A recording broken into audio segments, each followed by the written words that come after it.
Bumuhos ang pakikiramay sa unang gabi ng burol ng Pinay Olympian na si Ian Yanyan Lariba. Namatay si Lariba nitong linggo sa edad na 23 matapos ang pagipaglaban sa sakit na leukemia. Ayon sa ina ng atleta, masunurin, mabait at humble na anak si Yanyan.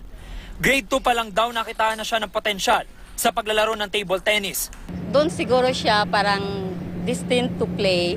And then yun nga, kasi left-handed siya, tapos maliit pa siya, parang nakita na talaga yung talent niya sa table tennis. Sa murang edad, napasabak na siya sa palarong pambansa hanggang sa lumahok sa ilang international competition. Kilala rin si Yanyan na hindi sumusuko sa anumang pagsubok. So yun nga, determination, sabi niya, hindi talaga ako susuko, maski palagi akong natatalo. Si Yanyan ang kauna-unahang table tennis Olympian ng Pilipinas na kumatawan sa 2016 Olympics.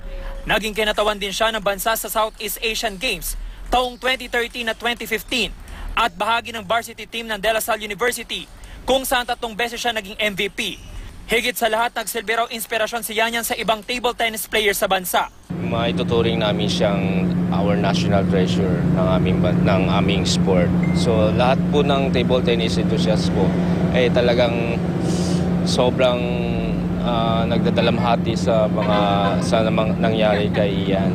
Nang ma-diagnose na may acute myeloid leukemia si Yanyan Mayo noong nakaraang taon, nagtulong-tulong ang kanyang mga kaibigan at kaklase na lumikom ng pondo na pinagpapasalamat naman ng pamilya Lariba. Lahat-lahat ng mga tao, alam nyo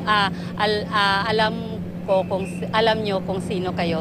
So thank you very much sa support, sa mga prayers na binigay nyo kay Yanyan.